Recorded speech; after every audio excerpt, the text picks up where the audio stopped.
Hello and welcome to another episode of Beyond the Black Rims. I'm Mars Girl. I'm Josh Knight the First. I have no idea what episode we're on again. Yay! I was doing so well up until this moment. This is Season 2, Episode 5, or Episode 27 if you're counting. Why are you the only one counting? Somebody has to. I'm sure somebody in the comments was counting and I wasn't. Well, I'm counting too. Doesn't that count for something? We need a producer, alright? We are the producers. Well, I could have sworn that I muted that. You watched me mute it. Yeah, but you unmuted it to make sure we had levels. See, this is why we need a producer, because obviously... You really had to go that far to prove your point that we need a producer. Oh yeah, because I made my email go off just now. Yes, because you did. I caused that. Yes, you caused that by having email. We're gonna have a great show tonight, you guys! Yes! And I don't really know why that is. I've been told to say that by our producers. Air quotes. Producers. Let me go ahead and give you a rundown of some of the things that we're going to be talking about a little bit later on in the show. Okay, first coming up, we're going to be talking about Jurassic World, coming out June 12th, 2015, for some reason. Hey, Micro Machines guy, dial it back a second. Jurassic World. That's great. Okay, I'm going to be talking about the newly debuted Robocop trailer. I'm sorry. Well, don't be sorry yet. I haven't even gotten to that segment yet. Alright, and finally, we're going to be talking about the Toei Japan Channel coming out sometime in the next month or so, and then we're going to elaborate on what the details are on that. Man, I should have never let you have all that Mountain Dew. You really, that was a really bad idea. You saw me with that cup, oh, I can't keep going. And you saw me turn the volume down. No, I on my did not. phone, I too. did not see you turn the volume down on your phone. We need a producer. We need a producer. You need to get your act together, miss. You watched me take care of these I did things. no such thing. So let's talk about the follow-up to last week's episode. Alright, you do that. So, for certain, last week we did talk about the rise of Mighty Number 9. Woo! And it's... I'm not gonna lie, it's kicking a little bit of butt. It's moved Holy crap! Look how much it is raised here. $2,050,032. As of this very moment in time, and as soon as it hits the internet, it will be higher than that. As soon as our podcast hits the net, it will definitely be higher than that. And how many days does it have left? 19 days left. Oh my god. 19 days left. They are just blowing past everything. There's that they've still set more up. than 2.5 weeks to go. Oh my god. What are their upcoming goals? Because they already broke 2 million. Yes, they've... So far what has been unlocked... Oh my god.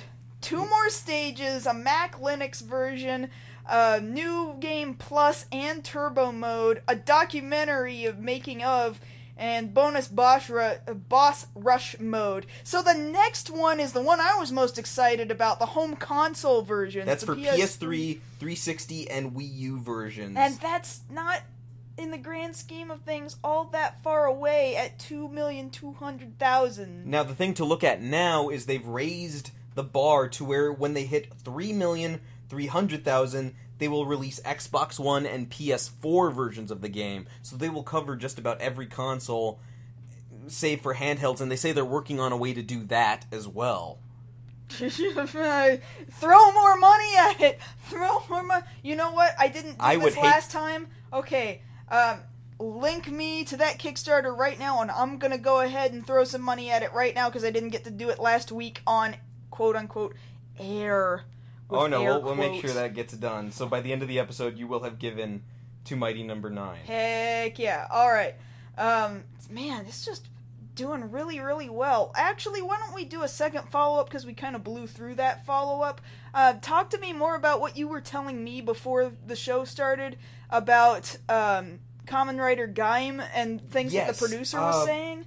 So, a recent interview with the producer of Kamen Rider Gaim, this next coming Kamen Rider series that's going to debut here in October, revealed a little bit more about where the design, well, not so much the design, the motifs came from for the show. Gen Urobuchi, who's the head writer for the show, it was mainly his idea that they go with the whole Sengoku vibe, the very samurai-esque look of the writers. However, it was Bandai, the company who puts out the toys and the games, that insisted that they use fruit in conjunction with this theme. So if we want to know who to blame about the fruit, it was Bandai. Yeah, because that's what I highly believe that Bandai is about nothing more than let's sell toys, let's sell games, and so they're like, you know what would sell things to little kids? Fruit! Like, they went as far as to say they held focus groups to see, hey kids, what's your favorite fruit? And in the order that they picked them, oranges, bananas, grapes, and melons, well, there's our 4 writers. The orange writer, the banana writer, the grape writer, and the melon writer. And then they go on to say that there will also be nut-based writers. No! Fruits and nuts. No, not interested. No. I don't even know. Like, but what did he say about... So the producer is the one who chose both the traditional... No, Gen Urobuchi, the head writer, it was his idea to have the Sengoku period as the basis. This interview that I'm talking about here was with Naomi Takebe, who's the head producer of the show, not the head writer. Okay. And they're just filling us in on this. Well, then who chose the breakdancing, did you say? That actually was Urobuchi again. See, he made 2 wildly different decisions as it is. He wanted samurai that breakdance. Like, let's forget the fruit for a second. He wanted samurai that breakdance. And not only that, it's the whole thing of, oh, well, I'm definitely going to be referencing, you know, older series like Kuga through Faiz, and I liked the feel of black. Well, that's great. I mean, don't get me wrong, black is one of... Black is my personal favorite. Yeah, it's definitely, like, in my top 3 all-time favorites. And I'm gonna have to see where this goes, and maybe we will get to see how this actually goes, you know, given our last topic for the day. But, of course, we'll get to that when we get to that. I guess we'll go ahead and start off with this news right here. Your story about... Jurassic World. Ah! No, you don't get to hum that song. No, stop. Stop it. I will hit you. I will throat punch you, okay? Because that music does not belong with anything past... Well, okay, I will go ahead and explain. push it to 3. I will go ahead and push it to 3. I don't really want to. Why don't we explain a little bit further again? Okay, let me explain.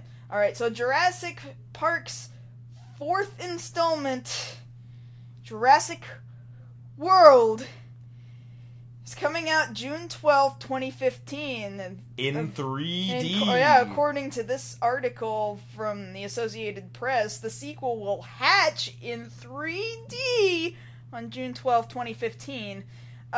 Spielberg is solely the producer, not the director, much like he was in the 3rd movie. And you know what? I didn't like the 3rd movie. But then again, who did?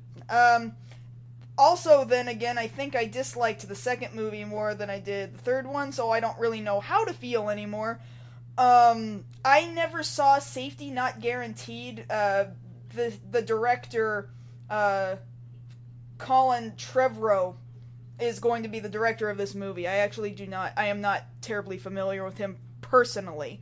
Maybe you are. You're not saying anything though. So I haven't seen. I've heard a thing or two about Safety Not Guaranteed. It was never really on my radar. Okay. Well, so this is happening. There apparently was some test footage released at... What event was this? This was some test footage, which is not part of the movie. It was for...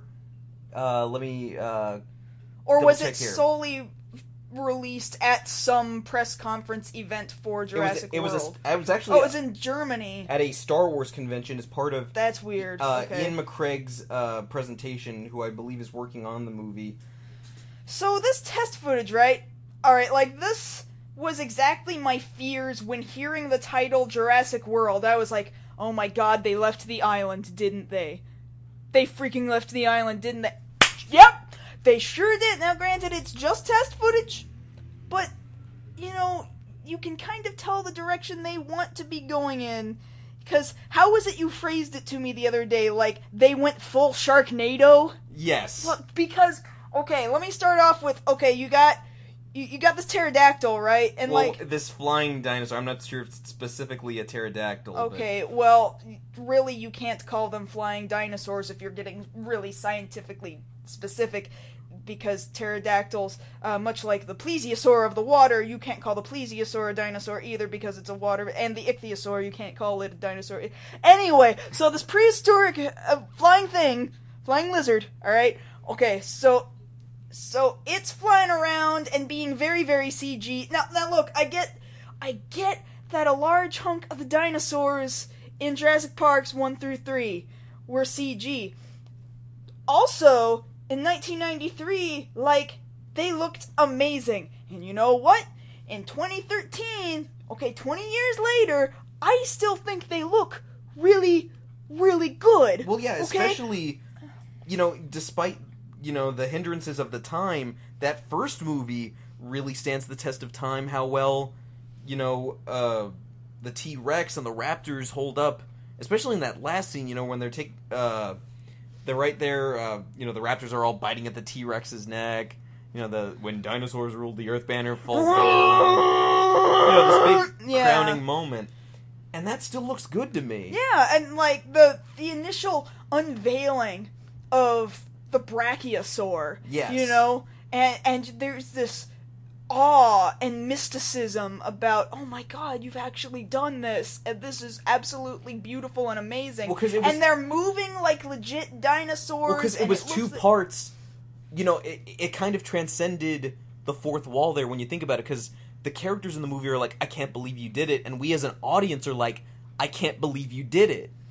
Yeah, and even though we know what's coming when we're going into the movie, we know they're gonna see dinosaurs, but it was that unveiling for the first time was this is beautiful. Yes. This is amazing. There was awe to it.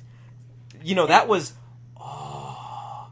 But watching this test footage, it's like, awe.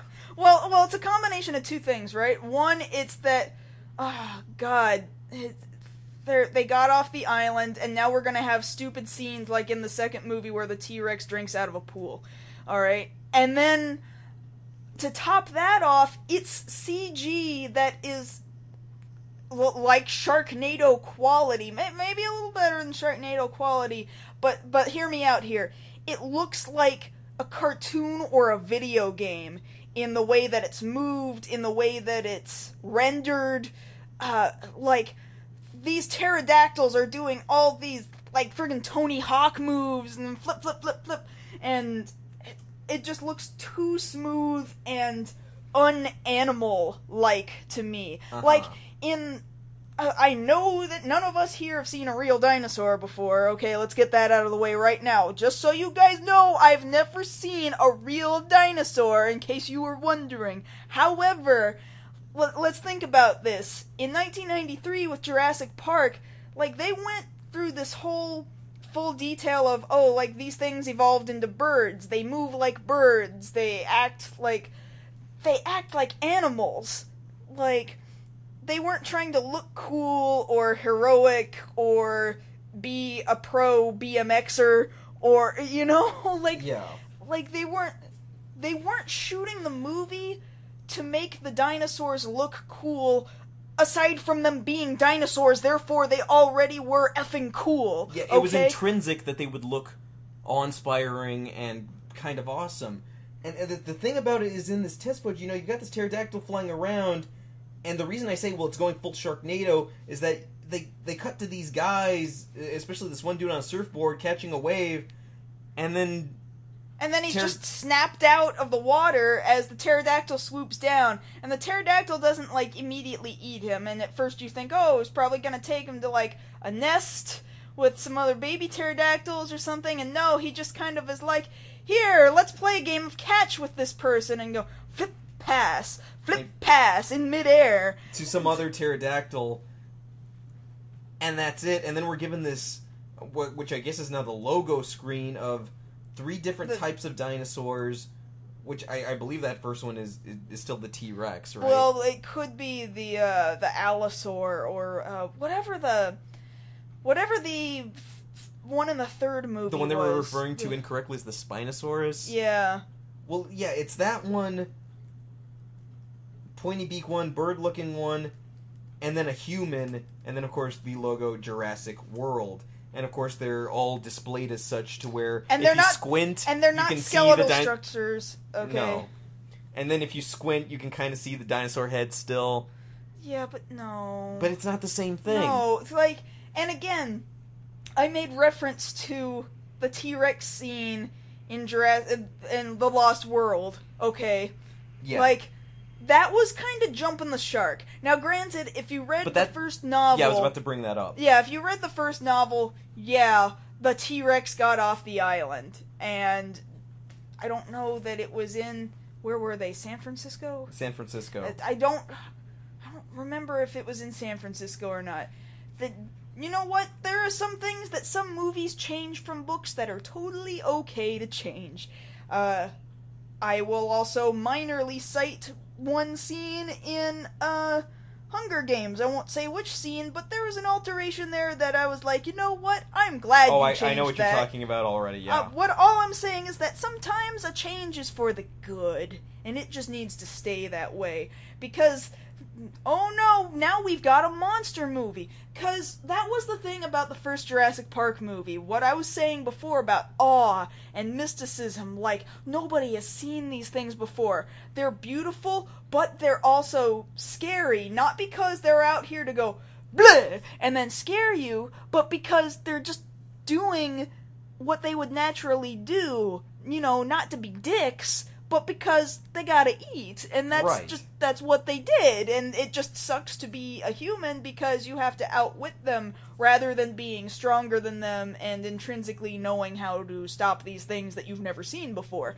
And the thing that I'm worried about too is, like, you know, you're concerned, okay, they're off the island, where can you possibly go with that? If these dinosaurs and all these other, you know, Jurassic era creatures can freely roam about, how do you keep the movie from getting ridiculous? Right, because exactly. At that point, you know, if these things are in the air, well, we gotta send jets after them. If there's a T-Rex roaming around, well, we gotta send a tank after it. That's what I'm saying. Like, it's rather than it... And that's what it became, especially in the second movie. The third movie just didn't do quite as good of a job as the first movie, but because you're, again, bringing people to the island and spending most of your time on the island, it sucked just about this tiny bit much less than the second movie, in personal opinion. It still kind of sucked, but it was just like, oh, these people are discovering the island all over again.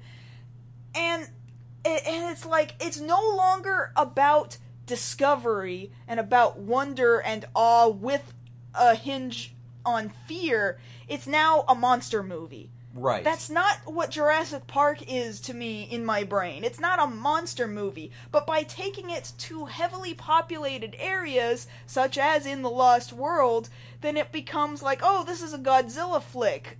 But then now you also compile tons and tons and tons of other monsters swooping in on the cities, and then tearing people out of cars, and then you got people like running down the street. It's Godzilla! I only know it's not. They're gonna make a Godzilla reference. I'm gonna tell you that they've already done that in The Lost World, and granted, yeah, those are the weakest parts of that movie. I actually preferably like The Lost World, but I understand your complaints with that, Josh. With the San Francisco portion, Josh. Well, because hear me out on this. As far as the second one goes, it's the same as any sort of sequel to, like a horror movie or a monster movie, where it's like, if you've got a survivor from the first, run through, they're going to be like, I friggin' told you not to do that. Why are we here? I told you not to do that. Yeah, you're doing it. Because admittedly, don't do the thing. They said that in movies 2 and 3, like, oh, I told you not to come back to the island. I told you not to come back to the island.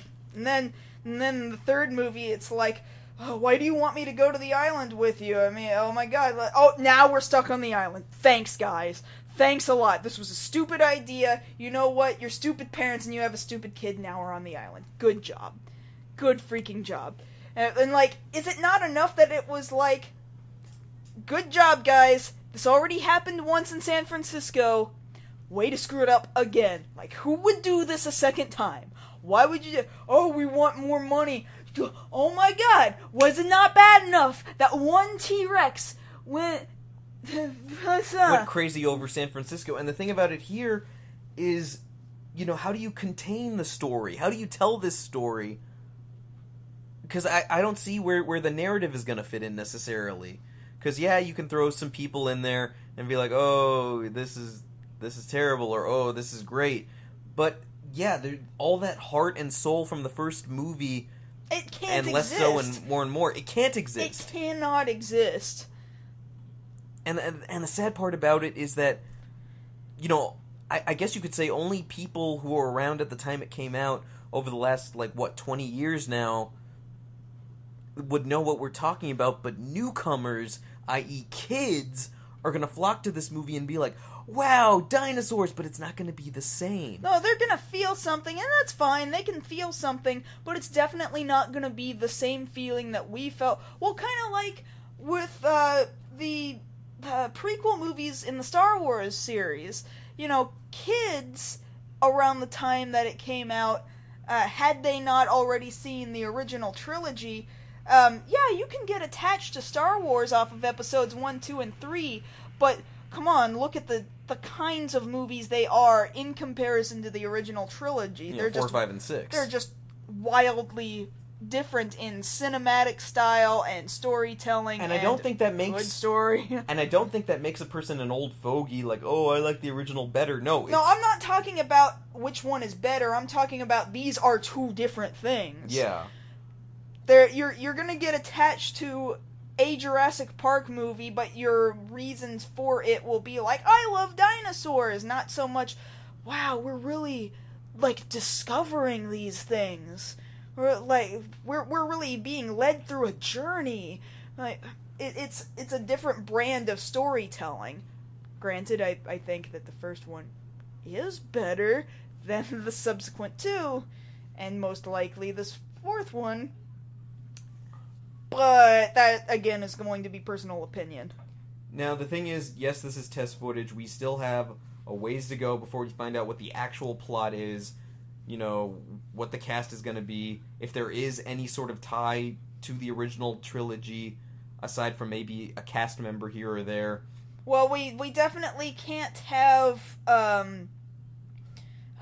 what's his Scottish? Shoot. Why? His character's dead.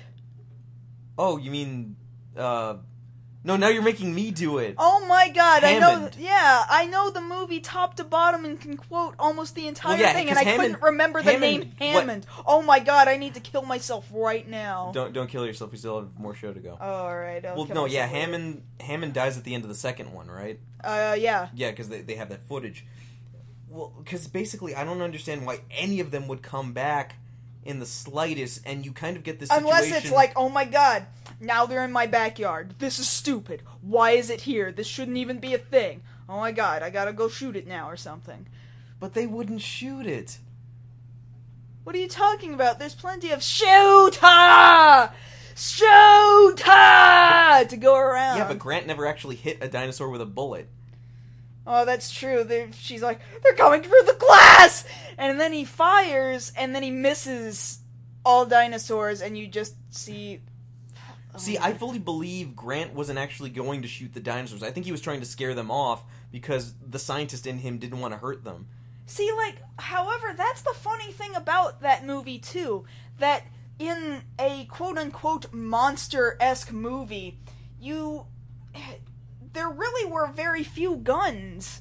There were a few guns. Well, there was way more in the second one. Yeah, but you'd see that's the huge difference from the first movie to the second, where, it's about survival, not necessarily about killing monsters. And as much as you see guns from time to time, you never actually see a bullet get fired. You never see it. You heard it once or twice.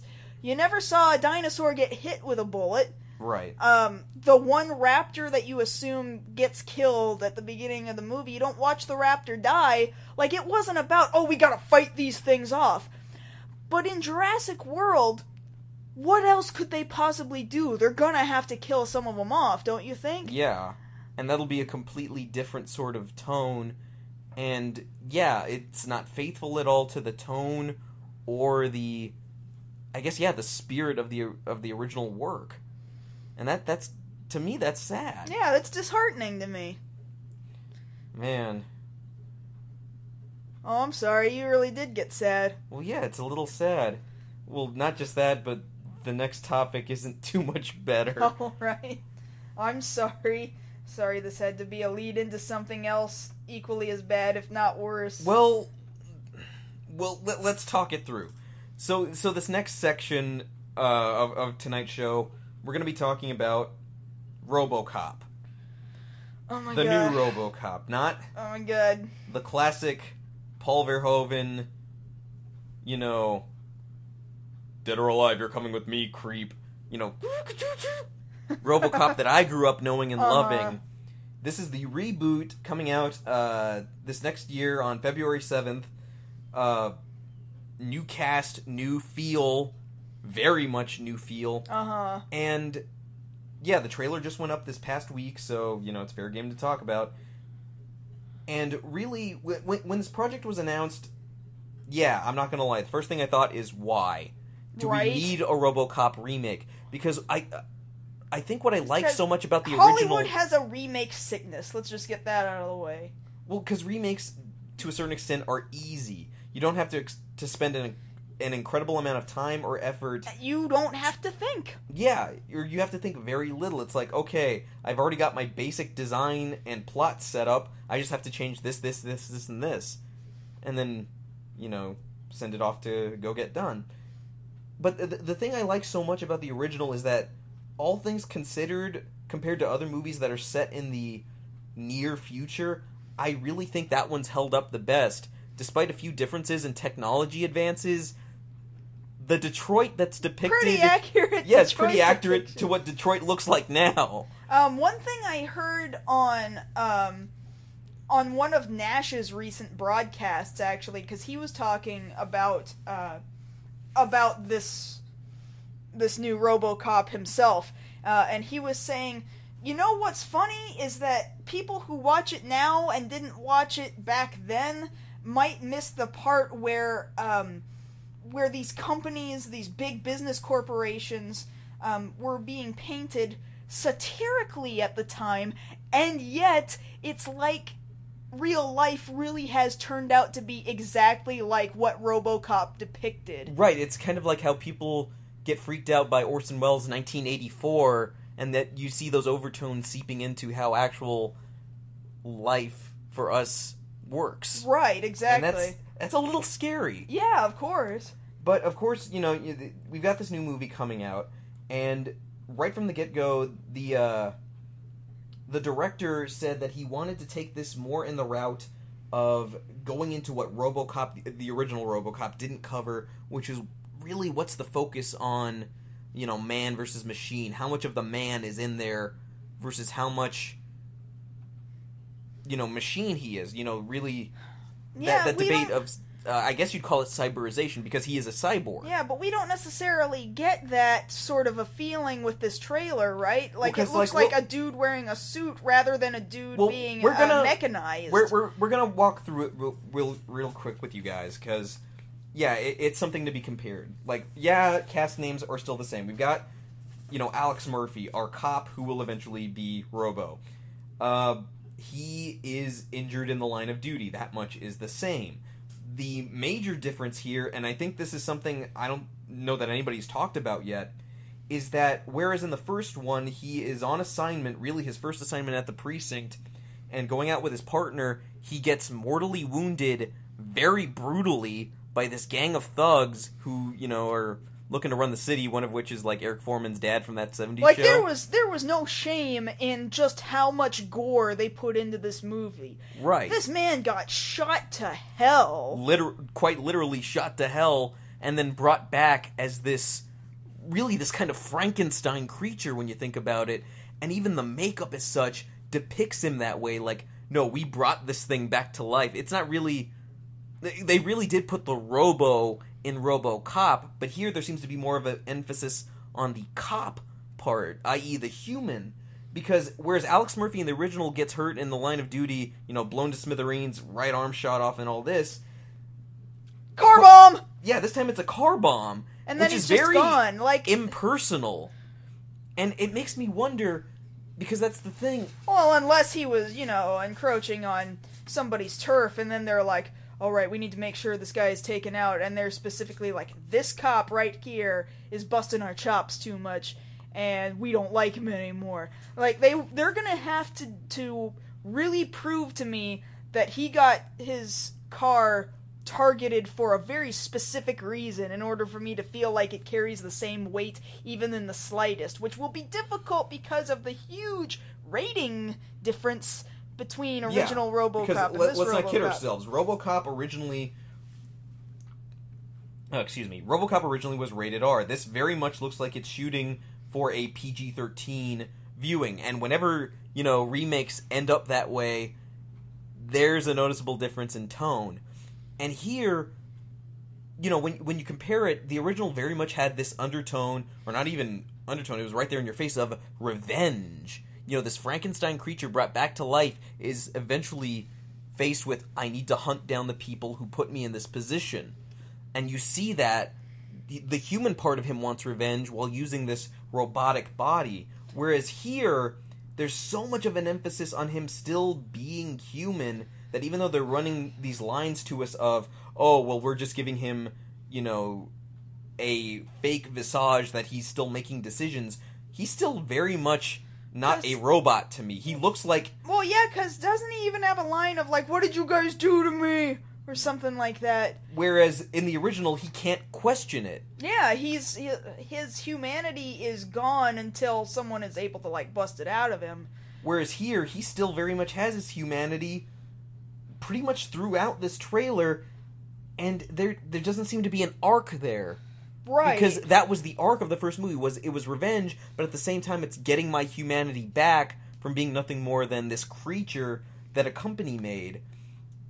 And I think it's a horrible tease that, throughout this trailer we see him in this new suit, but with the classic color scheme, and honestly got to say, I like it. No, I like the original color scheme, even on new sleek suit. See, here's the thing that I think, if they were gonna do a remake, all they really should have done was, like, smooth things up so that it looked like the special effects matched what stuff should actually look like. And that's all it really needed. It didn't need a reimagining of the story, or, character motivations, or is he not really a robot. Like, I thought that was already a pretty good telling of the story. Right. Like, and then, they go the extra step of, Michael Keaton's character, who I believe is in charge of OCP in this version, the company that funds RoboCop. They say, we need him to look more tactical. Let's make him all black. And when you see this all black RoboCop, which I believe they're showing for the bulk of the movie, it's a very matte finish on the costume. There's no gloss to it at all, and it doesn't look like metal anymore. He looks like freaking Batman. Yeah, he looks like just a Joe Schmo wearing a suit. It doesn't look like a robot who happens to have some human features left. And the other thing about it too, very obviously in the original, you've got this very distinct movement by Peter Weller in that suit. The robotic movement, showing he's more machine than man. Whereas here, the movement is too fluid. And I guess they would want to say, well, our concept of how robotics work has, evolved quite a bit, but still it looks so smooth. It's a guy in a suit to me. Yeah, and the charm there, that there is Robo in this guy's name, is lost. And on top of that, like, I'm seeing this switch back and forth between original color scheme, black color scheme, original color scheme, black color scheme. Like, I'm hoping that, like, so long as he's trying to be himself, he has his original color scheme. Like, they're not gonna just completely shaft the original color scheme, and that, maybe it's a half and half sort of a thing. Maybe he likes looking like a robot after a while. I don't know. Like, I really don't want them to have black for the majority of the movie. I really don't. And it's like, you see all of these differences, but yet you still give us, the line, dead or alive, you're coming with me. And there was something, I guess to a certain extent, scary about that line in its original delivery, because it's delivered cold. You know, dead or alive, you're coming with me, creep. Whereas here, it's a voice effect, but it's not nearly the same. I mean, it's a line that he would say while he was still very much a cop on beat. And then for him to switch from his very human way of saying it as a human being to a robot saying it very robotically is like he's holding on to something, but he's a robot. Which is he? Where is he inside there? I don't see this grasping for, oh, please pull this man back out of being a robot. It looks more like a dude whose brain has been, well, he's just plain been brainwashed, and they gave him cool armor to go with the brainwashing. And that's not the same story. And I understand, they want to differentiate, but did we really need to? And of course that always goes back to the whole thing, did we even need the reboot to begin with? Mm-hmm. No, but, MGM wanted, to milk that Robocop cash cow. And, other Robocop, I guess you'd call them adaptations, have been attempted. There was the TV series and a very under-the-radar, TV movie where he kind of had a glossy black finish, but not quite as noticeable as it is here. And yeah, Robocop is a character that, fans have known for over 20 years here, even so much to the point that they were working on the statue there in Detroit of the original Robocop. Of course. Because the whole thing I could see there, too, is even throughout that whole other story about this guy coming back from the dead, basically, having his revenge, but also coming out on top as a hero, through Robocop 1, Robocop 2, and we don't talk about Robocop 3. But here, it's just a dude. I know exactly. I don't what see you the mean. hero portion of him. I don't see the revenge portion.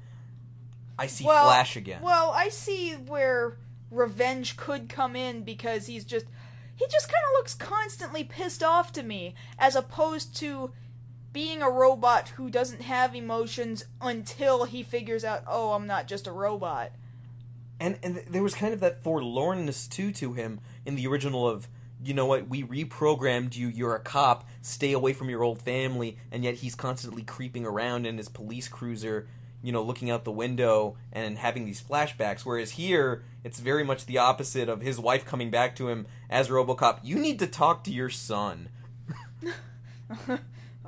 Alright. Okay. Is he still gonna have his family? Well, I mean, there's a scene here very plainly of him, with his son in the black outfit. Okay. And that was the thing, too. In the original, he had a kid, but we never talked to the kid. The kid had a couple of lines in a flashback, and that's it. Right. Which means there's a kid in a RoboCop movie, and we all know how well that turned out for RoboCop 3. Uh-huh. And Kaylin, your stance on kids shoehorned into movies. Nope. I don't even need to talk about that any further. Nope. Because, okay, here I am talking about it. Because kids weigh a movie down. Because, I say that because, not like kids obviously don't exist in the real world, but it's like, alright, I gotta go deal with this action-packed sequence. Aw, crap, the kid is getting in trouble again. Aw, crap, the kid's dangling off a cliff again. Aw, crap, the kid got captured again. Let me stop what I'm doing. Let me go save the kid, and then let me go try this again. Well, it's kind of the complaint you had with The Lost World was Ian Malcolm's daughter. Yes, and yes, I agree. That's a lot of the problem that most people have with that movie. Now, of course, granted, the first movie had 2 kids in it, but yeah, it was like the look on Dr. Grant's face when he sees these kids is like, oh, you've got to be kidding me. But that made it work, though. The dynamic between the kids there made sense, whereas here, right?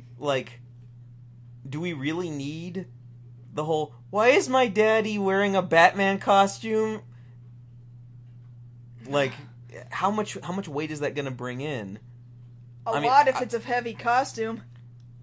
Oh, I get it. That's a joke. Well, it was just silly. I don't know about. Well, no, I can see actually where they could go with that, but basically what I'm trying to say is I'm not impressed. I know a lot of people are impressed by the visuals, but really the whole point of the original Robocop, this machine that still has a soul, I'm waiting to see where the soul is in this new production, if there is one to be seen at all. Yeah. I guess that's about it for that. I think I'm done talking about movies that are upcoming that are gonna suck. Obviously, just from first preview. Well, we'll go on to something that's a little more hopeful, but yet a little more confusing. I forget what we're talking about! I really need to not give you Mountain Dew before a show. I guess so. Oh yeah, that's what we're talking about, the Toei Japan Channel! Okay, so this is news right up my alley here about, the Toei Japan Channel. Oh man, we got so excited when we heard about this. Oh, you better believe I was excited. I mean, the concept in and of itself is a dream come true. The ability to watch tokusatsu in the US without the aid of a computer. Legally. Without having to torrent, without having to direct download, without having to keyhole, without having to, do all this extra crap that, like, Japan's like, hey, don't watch our shows, and then people over here are like, well, then give us our shows, and then they're like, okay, we'll give you your shows, but there's a stipulation. Well, let's walk through it first. They announced that they are going to be debuting this channel, the Toei Japan Channel, through MyGlobe TV, and this channel will most definitely feature Kamen Rider and Super Sentai. Woo! Yes! Absolute yes! And this MyGlobe TV is provided in North America. Woo! Yes! Awesome! For a monthly subscription fee of $20. That's not so bad! That's not so bad! I can work around that. I spend more than that on belts and figures. Woo! Woo! And I'm still supporting, what's going on. Now, they're not going to have subs right away after about a year. But I can still watch Raws! Woo! Alright, we can wait, that's cool. You're we can work planning with that. on it. You're making progress. Alright, let's do this. Alright, and, reading through what it provides, their target audience here is the Japanese people who actually live here in the U.S. already, who don't have a chance to watch these shows that they would normally watch over in Japan. Uh-huh. Thus, showing the shows without subtitles because the people we're really directing them at. We're really not the target audience. Right. That just plain makes sense. I mean, okay, that's fine. And then Americans will probably see it after a little bit and then go, hey, show us more. And then they're going to be like, oh yeah, you want to see more? That's great, because we got subtitles coming out eventually. And people are going to be like, okay, that sounds good to me. And, things like Crunchyroll working over here where we're showing the shows pretty much straight out with subtitles. That's been working like gangbusters. People putting in for monthly subscriptions there. I'm a Crunchyroll subscriber. Yeah, so there really shouldn't be. I pay for simulcast. Yeah, and it's worth it when you really want the stuff. You will pay for it. So, yeah, like Kaylin kind of mentioned a second ago, there is a stipulation. There's a little bit of a catch here. MyGlobe TV, the company that is providing this service, these channels, guess what, guys? They are only available in 3 places in the entire country. 3 locations, not states. In the entire United States. Well, specifically the entire continental United States. So only the lower 48. And it's only 3 places. Seattle, West Berlin, New Jersey. What? Jersey. What? And a suburb of L.A. Oh, yeah, what? And that's it. These 3 cities alone are going to be the ones that have access to this channel. Okay, see, 2 out of those 3 cities make sense, because obviously they're targeting audiences with a very large population of Japanese people. Right. So Seattle, very yes. Los Angeles, also very yes. Jersey? I mean, New York does have its fair share of Asians, but at the same time, like, that's That's the wrong coast. That... Well, no, I mean, if you were going to put it on that side of the country, New York would have made more sense. What? You know, it's a harbor city. I'm confused. But again, it's just... I'm sorry, Josh. Your dreams got shattered. Well, I don't know that they're completely shattered. What, you think there's a chance that they would branch out to other cable service providers? That is my hope. Because if they're even trying to show them over here in the continental U.S., that's a step in the right direction. Well, at the very least, that means that they have the right to distribute or broadcast within the United States, meaning... Hey, Saban must not have their grubby little hands all over every single last little piece of raw footage ever. Thank God. Well, yeah, because a lot of people were wondering when this announcement was made, well, what's Saban's stake in this? Because, you know, they've got the rights to Power Rangers and some subsequent footage. Thus the reason why we've never seen Raws of Sentai series legally in the U.S. That, you know, that's got a lot of weight in it. And so, you know, they, as, you know, some of you listening would know, you know, Power Rangers currently is about, what, a good 3 years behind now on Something what they're showing. Because, like you know, they're getting ready to show Super Mega Force, which is Gokaiger, and then, you know, past that there's Go Busters and now Kyoryuger, so I guess it's more like 2 years. Right. You know, we're 2 years behind over here. There's still other shows, and not even that, there's all the writer stuff that people over in America haven't been exposed to on a wide, you know, scale. There is any number of fans in any number of other states, you know, that would pay for this service. I know I'm one of them, you know, representing here for Texas. So, hey, San Antonio's the sister city of Kumamoto. Kumamoto's got Mitsui Greenland. Mitsui Greenland frequently does Kamen Rider live stage shows. Hey, that's enough of a connection, right? Well, not enough stretching yet. it. Yes, I understand that it's a stretch. I'm pulling at straws. I'm grasping at straws. I know that. But bottom line here is, how much is it going to take to get these channels available through, say, Dish Network, through Time Warner, through some other provider, you know, that could possibly have these? Because even Time Warner has had access to, what was it, one NHK channel? Wasn't it? Well, we've got an NHK World, which is specifically from, of course, NHK. All the content is in English. It's specifically for an English-speaking audience. It's very little of it is specifically for a Japanese audience.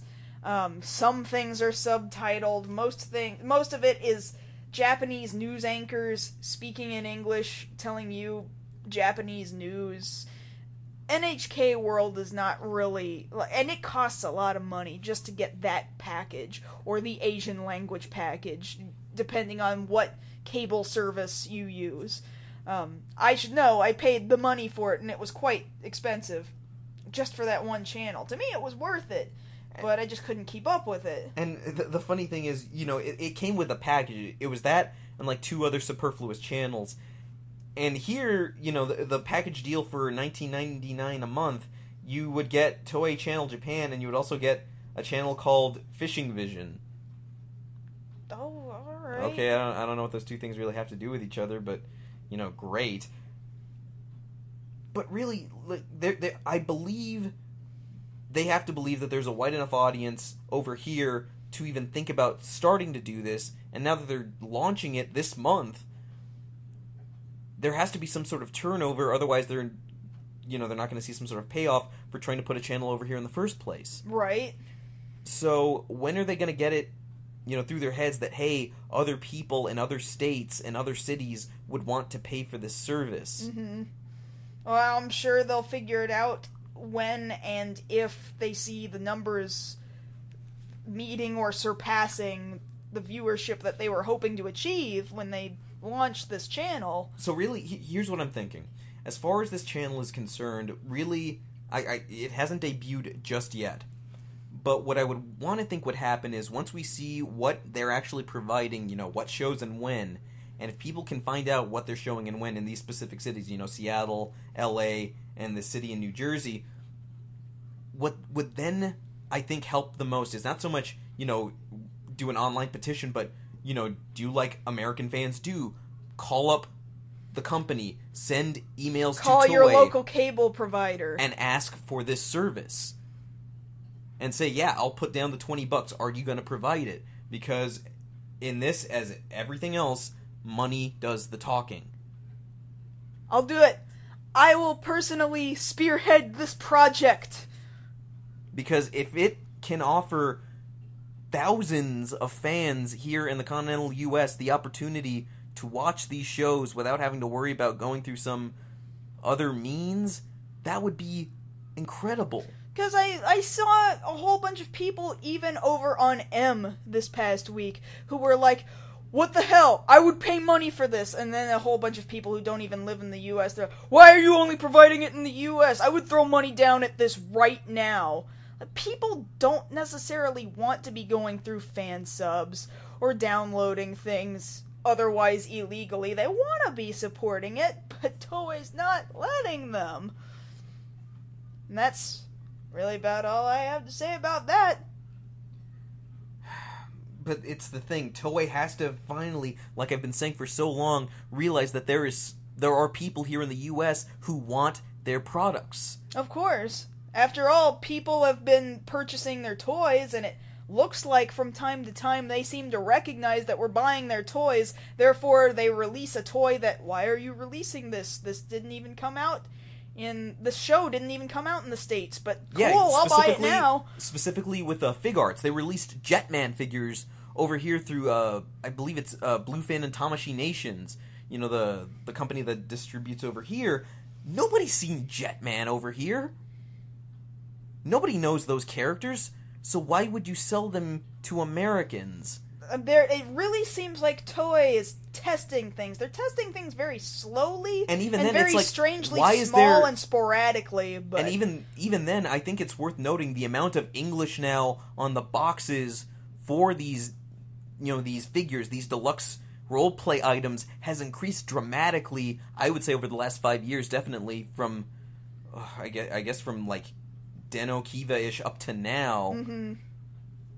It's. They have to be taking notice, and I do think this is ripe time for change for people to jump in on this. So yes, I'm encouraging you guys, if you're listening to this, go out to your, get on the internet, get on your phones, talk to your local cable provider, to your satellite provider, whoever, and talk to them about getting this package and see what we can get done here. You know what? Maybe we should even make our own short little informative video sometime in the near future asking that people start this project to ask your cable provider to provide it for you and just make it heard that we want it. Again, not necessarily petition, because petitions really don't do anything. They're just kind of cool to look at and make you feel special, like you actually did something, but you didn't really. But you need to actually specifically talk directly to the companies. Yes. That's where it's going to be heard the most. You know what? Let's do that later. Yeah. Okay. Alright, so yes, let's get on that. Cool. You want to talk about anything else? No. No, I'm good. Okay. That having been said, then, this has been a fun show. We talked about a couple bad things and then one really good thing that's in a really weird position, but maybe we can make it into a better position. That would be great. If you want to talk more about any of these topics, I'd specifically be interested in the Toei Japan Channel as a topic of discussion. Definitely talk about it in the comments or look us up on Twitter. I'm at MarsGirlProd. And I'm at Josh Knight First. And that's going to do it for this evening. And again, I'm MarsGirl. And I'm Josh Knight the First, and we'll see you next week on another episode of Beyond the Black Rims. Bye!